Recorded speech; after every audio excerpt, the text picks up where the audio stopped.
Bonjour à tous et bienvenue dans cette nouvelle pause CAF. Nous sommes sponsorisés par nous-mêmes, l'Académie de la qualité efficace, et nous allégeons la pression de vos équipes et de vos systèmes qualité pour des délais de libération imbattables. Alors restez avec nous parce qu'aujourd'hui, nous allons aborder les différents problèmes qui peuvent survenir sur la fin d'année. Voilà, donc les problèmes de libération, les problèmes de planification, de pilotage, etc. Alors, comment ça va tout le monde ? Ça va bien. Ça va bien. Cette introduction était un peu moins sympa que la première. Ouais, j'allais dire que t'as été moins c'est inspiré. Fallait être en live. Voilà, c'est ça. Bon allez, pause. Qui a le plus beau bonnet de Noël ? C'est moi, on a dit. Celui de Romain est tout pourri. Et qui a le plus beau pull de Noël ? Non, je pense que c'est... honnêtement, je préfère le style de celui de Arnaud. Néanmoins, celui de Mélanie a ses petits bretdeleux, comme elle nous rabat les oreilles tout le temps avec. Alors, il y a appétissant. Bon, c'est presque plus des médeleux que des bretdeleux, mais ça y est. Ça y est, t'as lancé le sujet, pas la vraie. mais quel t'étais C'est parti pour une demi-heure, là. Et pourquoi c'est pas des bredellas ? Je te ferai un cours. Live, prochain live sur les bretdeleux et de l'Obedella. Bon alors, ouais, donc tu te souviens, on avait eu ce client où il se passait plus rien en décembre. Ouais, plus rien à partir de mi-décembre. Même libérer les lots, tu sais, où il y avait des retards il y a besoin de réduire la valeur des stocks et tout, mais mi-décembre on arrête. Mais il y avait un arrêt de l'activité, mais peut-être pas un arrêt technique. Enfin, il y avait quand même peut-être des activités de maintenance, de choses comme ça, tu vois. Et c'est là où c'est un peu plus tendu, cette période, par rapport aux arrêts techniques d'été, c'est que, en fait, là, t'as 2 semaines. Et en 2 semaines, c'est chronométré, quoi. Et ça se prépare bien, du coup. T'as un chronométré avec aussi des périodes où t'as des jours fériés, et donc même si t'as 2 semaines, t'as pas 2 semaines en entier, quoi. En plus, ouais, en plus. Mais après, la fin d'année, moi je trouve en fait les arrêts techniques finalement, c'est pas le pire, mais ouais, moi je trouve c'est vraiment surtout cette histoire d'inventaire où tu dois finalement libérer tous tes lots pour que, c'est là où comparé à l'été, tu vois, l'été il y a rien qui se passe, il y a rien qui se passe, il y a moins de production, c'est plus cool, il y a bien moins de personnes, t'as le temps de faire tes libérations, t'as le temps de rattraper ton retard, t'as le temps de faire plein de trucs, tandis que là la fin d'année pour les vacances, la fin d'année avant l'inventaire, c'est là où t'as vraiment pas du tout le temps de rien faire. T'es obligé de faire le maximum de libération avec une pression assez importante pour valoriser tous tes stocks, quoi. Et puis c'est une période aussi qui peut correspondre à une clôture de compte où, comme tu dis, en plus de faire l'inventaire, il faut faire le bilan de l'année, peut-être essayer de rattraper des choses qu'on n'avait pas sur le reste du retard, sur un mois finalement qui est plus court. Vu qu'à partir du, on va dire, 24 décembre, ça reste quand même des périodes où il y a beaucoup moins de personnes, quoi. Et en plus de ça, mais ça finalement tout le monde s'en fout, mais c'est quand même un phénomène qui est assez intéressant, c'est que toutes les CAPA qu'on ne veut pas faire ou qu'on ne sait pas comment planifier, elles sont planifiées au 31 décembre. Elles arrivent là. Moi j'avais interdit, toutes les actions planifiées au 31 décembre étaient interdites. Parce que justement, c'était souvent l'action que tu mettais en cours d'année en disant je sais pas trop quand je vais le faire, je sais qu'il faut que je le fasse, donc mets-moi 31 décembre, on se m'occupera bien. Et puis finalement, comme les gens ils sont en vacances à partir du 20 décembre, on va dire en moyenne, en fait c'était t'arrivais au 1er janvier et tu te prenais X actions en retard d'un coup, et la plupart du temps les gens ils disaient mais je me souvenais plus que j'avais dit ça. Donc en fait moi quand j'étais alors c'était pas sur les actions de CAPA, mais c'était les actions de change, j'interdisais les actions au 31 décembre. J'ai dit au pire tu me la mets au 15 janvier l'année suivante. Ça quand tu rentres en début d'année, tu as le temps un peu de retourner, mais c'était interdit. Parce que ça c'était typiquement l'action qui finissait en retard, parce que c'est l'action que tu mets un peu sous le tapis et que tu dis du coup t'avais une pile d'actions au 15 janvier, quoi. Après, les gens, ils ont commencé à étaler. De 15 jours. Voilà. Et voilà. Mais d'une certaine manière, ça te faisait pas les mauvais chiffres de fin d'année où tu as des objectifs de réduire. Voilà, tu repartais l'année avec ton lot d'actions à faire. L'indicateur pastèque. Mais voilà. C'est ça, bah, t'étais bien avec tes moins de 20% de capa en retard, trop content et c'est ça. tout. 1er janvier, janvier. Alors pareil, la steak, c'est pas un fruit de saison à Noël. Hein. Pareil, on a arrêté de manager en pourcentage d'actions en retard, mais en nombre d'actions en retard. Et que justement, l'objectif, c'était on définissait en début d'année le nombre avec lequel on commençait, si tu veux, en actions en retard. Et on disait à la fin de l'année, l'objectif, c'était de réduire. Parce que le pourcentage, c'est hyper dur à manager parce que des fois, ton pourcentage, il s'améliore juste parce que tu as rentré plein de nouvelles actions et que celles-là, normalement, tu les rentres à l'heure, quoi. donc, on parlait en nombre d'actions et un objectif de réduction du nombre d'actions, mais pas en pourcentage. Et alors, du coup, finalement, qu'est-ce que ça veut dire tout ce qu'on dit là, entre les libérations qu'on doit faire en 5 minutes en fin d'année? Ça veut dire que la fin de l'année, c'est la pression, quoi. C'est la pression, mais surtout, c'est un problème de pilotage, mon ami. Oui, ça c'est clair. Non, mais ça c'est clair. J'allais dire, vous connaissez aussi le phénomène de pic de déviation qui arrive en fin d'année ou avant les vacances parce que les gens ils sont fatigués. Voilà. Donc en plus de devoir finir toutes tes activités, t'as une surcharge d'activités par des nouveaux sujets. Là, moi je suis chez un client, normalement il me disait oui, on a 1 à 2 déviations par mois, et là en 15 jours ils ont ouvert 5 ou 6. Et la déviation que tu ouvres le 23, tu peux être sûr que l'investigation, elle va pas commencer avant le 5 janvier, là, cette année. Ah là, c'est blasé. Hein. Mais oui, c'est clairement un problème de pilotage, hein, quand on parle de... Parce que tu disais, oui, on se retrouve fin décembre, tout le monde doit faire ses actions. En fait, ça, même si tu mets des actions sans aller jusqu'à interdire de mettre des actions à fin décembre, tu peux en mettre. Mais en fait, ces actions qui sont à faire en fin décembre, tu commences à les piloter au minimum 3 mois avant. Au minimum, en octobre, tu commences à dire, bon, pour décembre, il y a ça, vous en êtes où, machin, et toutes les semaines, tu viens reprendre le point sur au minimum 3 mois. Quand tu as un système de pilotage qui marche bien, tu peux aller jusqu'à 6 mois, mais au minimum, c'est 3 mois, quoi. Sinon, c'est mort. C'est ça, les 3 mois glissants. Et ça te permet d'ailleurs de voir, oulala les gars, vous avez fait n'importe quoi quand t'arrives, justement quand tu dis quand t'arrives en octobre et que tu vas imprimer ta feuille de liste d'actions à faire pour le mois de décembre et tu vois que ça tient pas sur plusieurs pages. Alors, oulala les gars, ça va décaler là. Ouais. Et ça, normalement, tu le vois avant, hein, parce que sur ton pilotage, tu devrais avoir un peu, justement, quand est-ce que, non, mais même avant octobre, tu vois un peu la pile de tout ce qui va arriver dans l'année. Oui, normalement, si tu as déjà un certain nombre d'actions qui est prévu sur le mois, t'évites de rajouter, quoi. Mais tu peux le savoir déjà presque 1 an avant que tu vas avoir une grosse pile. C'est juste que tu vas pas les piloter trop tôt non plus, mais au minimum, tu dois commencer à piloter et à reprendre action par action 3 mois avant, pour t'assurer que dans 3 mois, en fait, ton action, elle sera vraiment clôturée, quoi. Et quand ton action, elle est déjà ouverte depuis 6 mois et qu'il te reste 3 mois pour la faire et que t'as rien fait, ça commence déjà à puer un peu, quoi. De toute façon, mais c'est ça qui est intéressant, c'est pourquoi, finalement, en fait, qu'est-ce qui fait que les gens se disent on va la mettre dans 6 mois l'action. Enfin finalement en fait ça veut dire que t'estimes doigt mouillé plus que doigt mouillé la quantité de choses que t'as à faire pour cette action et tu dis bon ça 6 mois ça devrait être bon quoi. Mais finalement en fait c'est pas du tout vrai.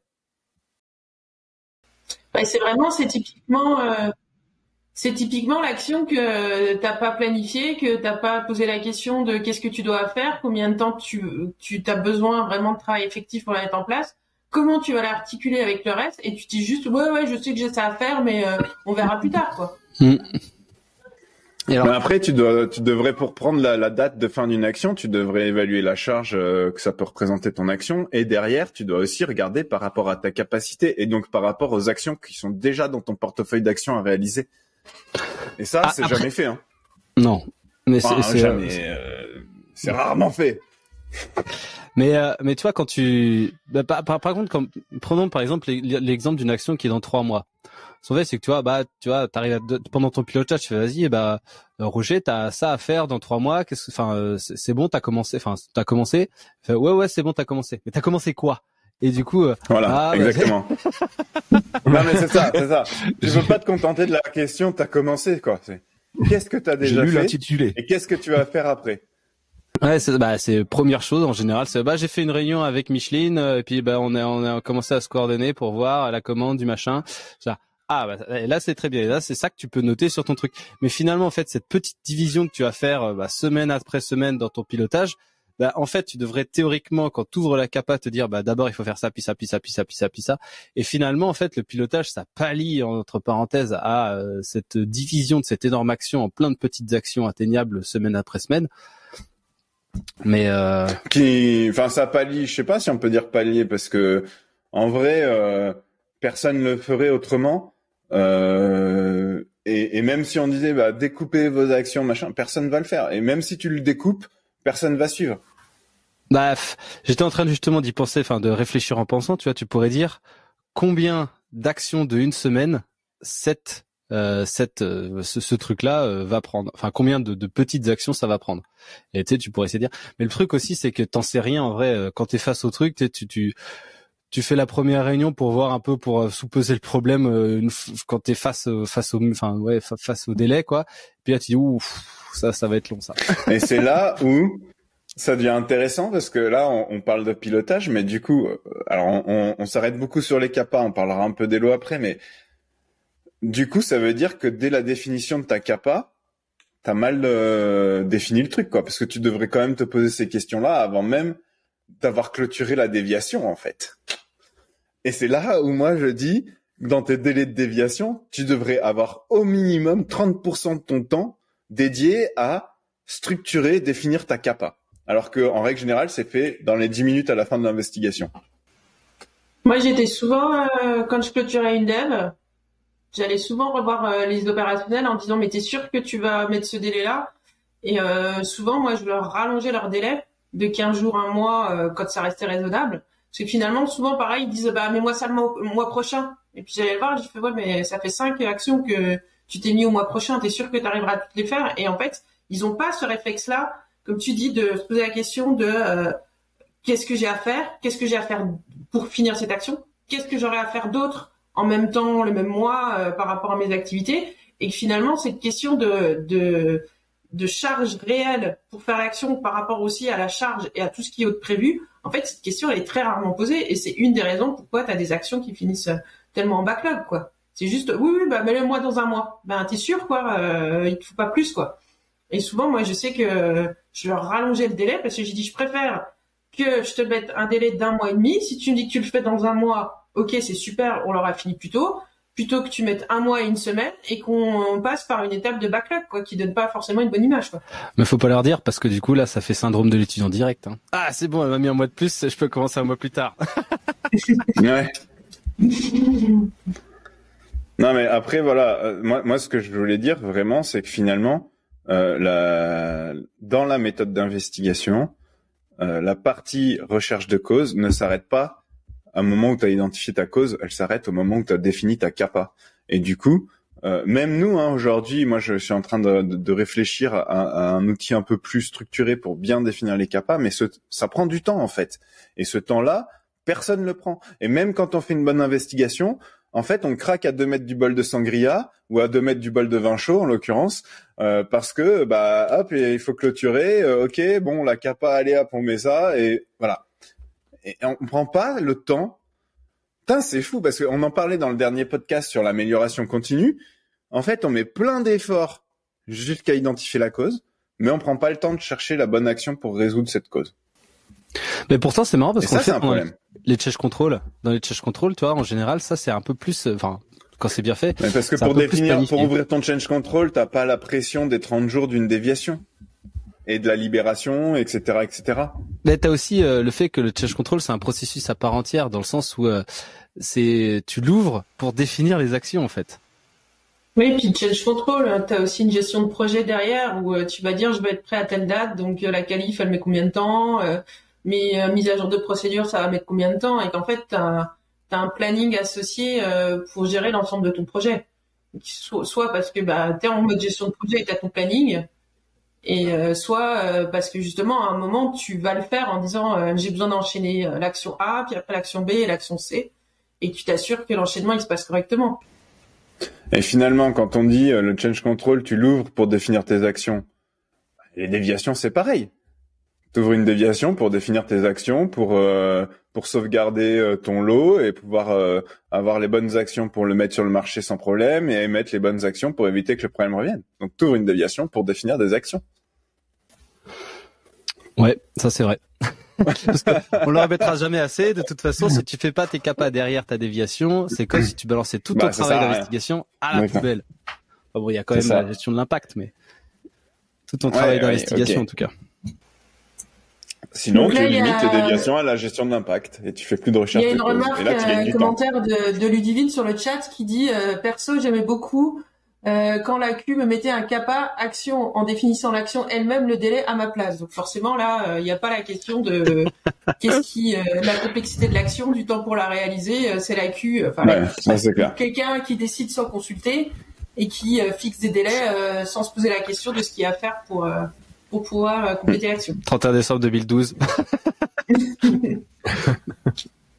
Non mais ça de toute façon c'est le pire, ça c'est vraiment la queue de bureau où tu définis ton action dans ton coin sans en parler à personne. Ça, alors moi je suis pas d'accord de dire la queue de bureau.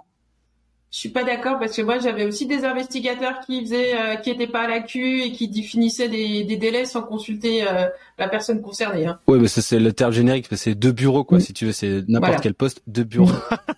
Et encore même c'est juste une histoire de prendre le téléphone quoi. C'est vraiment. C'est ça. C'est intéressant aussi ça. C'est presque. Je me demande c'est presque de la peur tu sais.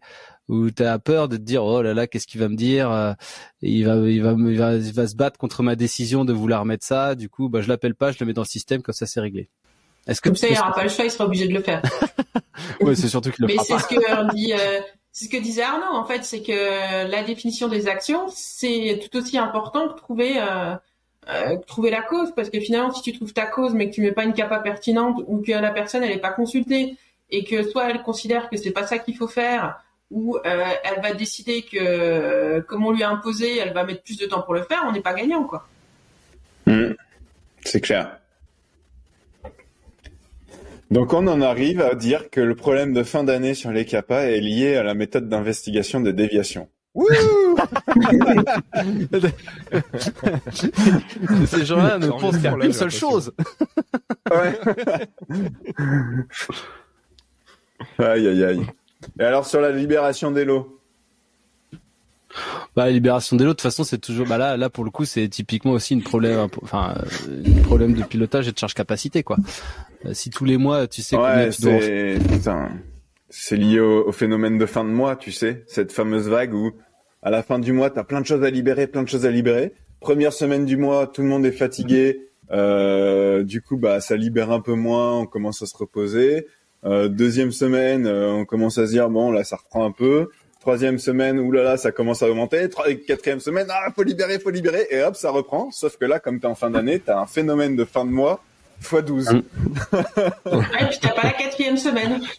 Parce que les gens ils sont en vacances. Donc il faut finir avant que les gens soient en vacances. C'est pas con ça. Donc en fait, t'enlèves la 3e et la 4e, elles se concentrent. Pour peu que Noël ça tombe un peu comme cette année, ça tombe sur un jeudi, tu prends le vendredi, t'as plus que 2 semaines et demie. Décembre, moi les 24 décembre où j'ai bossé, j'ai fait des journées que de libération. Hein. Ah bah oui. Mais il y a des sites qui font pas ça. Hein.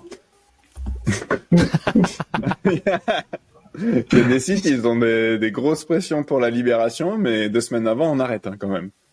Pas abusé. Ouais, mais après, c'est comme ça. Hein. Moi, je trouve ça. Bon, après, ça c'est un autre débat, hein, mais moi, je trouve ça bien quand même quand t'as le droit de faire ça, quoi. Ouais, mais quand t'es dans la merde depuis plusieurs mois et que t'essayes de rattraper le truc. C'est pas ta boîte, mec. Hein. Ok, mais après, alors je suis désolé, hein, moi je vais prendre le truc autrement. C'est la direction du site peut organiser le fait que tu libères jusqu'à la fin de l'année. Tu proposes des jours, tu proposes aux gens, machin, ils acceptent ou pas. C'est comme quand tu proposes des week-ends en prod. Bon mais tu fais au moins la démarche d'essayer de l'organiser. Ouais. C'est mieux formulé. Voilà, non mais. Et oui, bien sûr, c'est pas ma boîte, mais au bout d'un moment, alors peut-être que moi, je suis aussi, je sais pas, cette satisfaction du travail accompli et bien fait, quoi. Ouais, mais alors du coup, ça c'est un vrai truc aussi.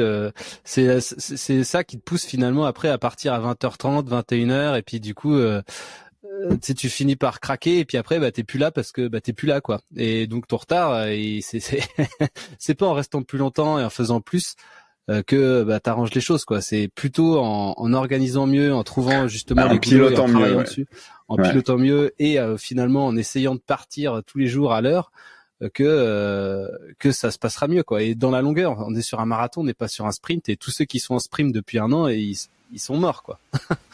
Bah, et surtout que finalement tu te retrouves toujours à, enfin je suis désolé de connaissance de cause des sites là d'une année sur l'autre, t'as un sprint qui commence en octobre jusqu'à décembre, les gens ils finissent en décembre, ils sont exténués et puis reprennent l'année, franchement ils en ont déjà marre.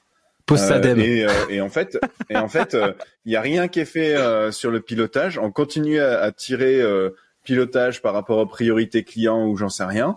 Et du coup, tu te retrouves octobre d'après, boum, resprint. À peine remis. Ouais, c'est ça. Et tant qu'on sortira pas la tête de, on commence à relire les dossiers de l'eau et et investiguer les déviations quand le lot il devient prioritaire, et qu'on sera pas de j'ai un dossier de l'eau qui arrive, je le prends, et en fait, je fais du FIFO sur les dossiers de l'eau sur mes investigations de déviation. Au moins, quand ton lot il devient prioritaire, en fait, les trucs, ils sont déjà faits, quoi. Ouais. Et ça. Ou alors, il est libéré avant qu'on te le demande. Ah bah oui. Ouais, on peut aller jusque-là. C'est que, en fait, t'as pas de priorité parce que le flux est organisé de telle façon que c'est ça. Les choses, elles roulent toutes seules et tu suis ton lead time, et si ton lead time est bien défini, il n'y a pas on va dire d'accélération, décélération, accélération, décélération. Tu le fais au fur et à mesure. C'est exactement ça. Et en fait, c'est ce truc de gestion des priorités. C'est comme on en a déjà parlé, c'est comme le bouchon à la bretelle d'autoroute, quoi. C'est les mecs qui viennent s'incruster pour passer devant tous les autres, qui créent un bouchon. C'est pareil avec tes priorités de l'eau, tant que tu ne fais pas une notion de plus de FIFO ou de maîtrise de ton flux et que tu fais toujours court-circuiter certains lots devant, tu crées un bouchon de plus en plus important, et du coup en fait à la fin de l'année c'est un bouchon de la mort, quoi. C'est c'est le chassé-croisé de juillet-août, c'est j'allais dire aussi, est-ce que il y a certaines entreprises qui prennent en compte que finalement, le mois de décembre, il va être plus court parce qu'il y a des périodes de congé. Est-ce que finalement, ils vont aussi moins exigeants sur ce que tu dois faire sur ce mois-ci, quoi? Non, plus. En fait, si tu fais pareil que tous les mois, alors que tu as 2 semaines de congé, ça veut dire que déjà t'en demandes plus. Vu que tu dois faire la même chose sur un délai plus court. Je pense que ça, les entreprises, elles le gèrent comme sur les mois de mai ou tu vois ou juillet, août. Je pense que c'est quand même un minimum anticipé. Et le problème, c'est que t'as beau avoir anticipé de te dire ok, on va passer moins de charges en décembre parce qu'on a que 2 semaines de travail. En fait, tu sais, c'est comme le flux de libération où en fait t'es à l'accu, tu dois libérer, t'es le dernier maillon, t'as tout qui arrive. Là, t'es le dernier mois de l'année, t'as tout qui arrive. Et donc tu te prends tous les retards accumulés tout au long de l'année. Donc même si t'as prévu moins, il y a 6 mois, en fait tu te reprends tous les. Je suis pas d'accord avec toi tu prévois moins en mai ou tu prévois moins en juillet, en août. En fait, c'est des périodes où t'as moins de production, donc forcément ta charge de libé, elle va se raccourcir, elle va s'alléger, mais elle va s'alléger souvent en décalé. Alors juillet, août, c'est transparent et voilà. Mais en fait, si tu fermes pendant 2 semaines ton mois en fin d'année, c'est que ta activité de libé, elle va être allégée en janvier. Et donc c'est ça qui est pas forcément pris en compte. Et comme tu dis, tu vas vouloir gérer tous les retards et rattraper tous les retards en décembre, sans te dire que finalement les équipes, elles vont avoir moins de disponibilité. Et que finalement c'est le mois de janvier qui est forcément allégé si tu as fait un arrêt de production en décembre. Et que ça, c'est en décalé. Et pour moi, je pense qu'au mois de mai et au mois de juillet-août, c'est lissé. Alors qu'en décembre, c'est pas lissé. Tu arrives en disant, voilà, en novembre, j'ai fait tant de lots. vous me les libérez tous sur décembre ou dans les 2 semaines ou 3 semaines après, en fonction du détail, ou tu rajoutes une pression supplémentaire parce que tu dis j'ai la clôture des comptes, je veux que le maximum soit libéré, je veux avoir le stock minimum. Alors qu'il le mettrait au 15 janvier. C'est ça. Mais du coup, tout ce qu'on dit de toute façon sur le pilotage, etc., et la diminution de la variabilité et des événements imprévus, c'est ça la vraie qualité de vie au travail en tout cas pour les accus. Mais pour les accus, plus mais que pas de mettre que pour les accus, pour tout le monde, hein. Ouais, pour tous ceux qui vont être donc c'est ça, plus que de mettre un baby-foot ou une piscine piscine à boules, c'est ça, si c'est les RH, si vous voulez bosser là-dessus, c'est payer des interventions, pilotage des déviations, CAPA, libération de charge contrôle à vos équipes, et c'est ça qui les fera vraiment rester, parce que finalement, elles vont maîtriser leur travail, elles vont maîtriser leur temps de travail, et ça, c'est vraiment un truc de malade. Et alors, du coup, je voulais en venir, on a discuté un peu de ça la semaine dernière, cette semaine avec Mélanie d'ailleurs, sur, finalement, la charge capacité et, comment faire pour, demander de l'aide quand ça va pas, ou en tout cas estimer si ça va pas, et pour après, l'objectif c'est d'en venir à l'agenda standard. Et une fois que tu as fait ça, et du coup c'est là où tu peux vraiment, comme on disait, lisser ta charge de libération sur l'ensemble du mois et pas te retrouver à la 4e semaine à devoir tout libérer. N'est-ce pas, Arnaud? Oui. Et il est en train de regarder son téléphone. Non, c'est ce qu'on disait. Je regarde les commentaires du live, putain. C'est vrai qu'il y en a. C'est ce qu'on disait par rapport au pilotage. Le pilotage, outre le fait que ça va permettre de lisser la charge de travail, c'est aussi un moyen de vous rendre compte que vous êtes en capacité de traiter tout ce que vous avez à faire sur une semaine, un mois, une journée en fait. Et que l'agenda standard, comme expliquait Paul-Adrien, c'est aussi une manière de se dire, dans ma journée, je suis capable de faire ça. Donc je sais pas, je me mets une demi-journée de revue de dossier. Quand je fais une demi-journée de revue de dossier, je sais pas, j'en vois 5, j'en vois 1, enfin en fonction de la complexité de vos dossiers et quelles est les étapes de prod derrière. Et que finalement, quand tu dis j'ai consacré une demi-journée à mes revues de dossier, je dois en faire 5. Finalement, j'en ai fait que 3. Peut-être que j'ai surévalué ma capacité et à ce moment-là, il faut que je revoie ma capacité. Soit se dire, j'en ai fait 5, j'en ai fait 3 au lieu de 5, pourquoi j'ai pas réussi à faire les 2 derniers? C'était quoi le problème? Est-ce que j'avais un dossier incomplet que j'ai dû renvoyer? Est-ce que des choses comme ça? Et que c'est bien aussi d'essayer de standardiser pour vraiment se poser la question de qu'est-ce que je suis capable de faire? Qu'est-ce que j'arrive réellement à faire? Et qu'est-ce qu'on me demande de faire? Et c'est comme ça que vous allez équilibrer aussi votre travail au quotidien, parce que si on vous demande toujours de libérer 10 lots par semaine, mais que vous êtes en capacité d'en faire que 8, vous êtes toujours dans cette situation de stress et de j'arrive pas à faire ce qu'on me demande. Mais l'objectif, c'est aussi de pouvoir dire j'en ai fait 8, mais c'est ce que je suis capable de faire. Donc arrêtez de demander de m'en faire 10. Soit on se réorganise autrement pour en faire plus, soit vous adaptez la capacité, la demande que vous avez toutes les semaines, parce qu'aujourd'hui on est juste capable de faire ça, quoi. On fera peut-être le prochain épisode après les vacances sur la charge capacité. C'est bien ça. C'est un bon sujet. Mais typiquement, d'ailleurs, c'est un des commentaires. Prévoir une zone tampon mini de 20% pour plusieurs raisons, et c'est vrai. Et notamment nous, quand on calcule un plan de déploiement de certification de dossier de l'eau, par exemple, ça peut vite chiffrer en nombre de jours. Mais tu vas pas te dire, ok. Newsletter. Tu vas pas en fait évaluer un jour, mais plutôt 70-80% d'un jour à chaque fois, parce que les gens ils peuvent pas être concentrés 100% du jour à faire que ça, quoi. Et c'est pareil pour la relecture de dossier de l'eau. Oui, et puis tu peux toujours aussi avoir des urgences ou un truc qui te prend plus de temps que prévu, ou un truc qui est pas prévu, et ça faut aussi que tu le prévois dans ton agenda standard, parce que si tu fais un agenda standard à 100% de ta capacité, la moindre urgence ou la moindre demande supplémentaire, elle va tout désorganiser, et tu vas continuer d'être dans cette impression de j'arrive pas à faire tout ce que je veux faire, quoi. Moi, j'avais fait un travail il y a quelques années sur la supervision active. Donc, c'est comment, avec les managers de proximité, tu travailles justement pour organiser leur temps. 60% du temps est cadré par un agenda standard, mais tu as 40% que tu dois laisser pas cadré parce que justement, encore plus sur un manager de proximité, tu as tous les aléas du quotidien. Faut au moins laisser 40% du temps pour faire face à ça et 60% cadré. Mais t'as des gens, c'est 80% pas cadré, 20% cadré, tu vois, enfin, faut au moins monter jusqu'à 60% de cadré, mais il faut vraiment laisser 40% de pas cadré parce que sinon tu t'en sors pas, quoi. Bon, enfin voilà, en tout cas, nous voici sur la fin de ce live. Merci à tous de nous suivre. Alors, qu'est-ce qu'on a comme message à faire passer? Abonnez-vous à la newsletter, elle est quand même super cool. Il y en a une qui sort là en début janvier.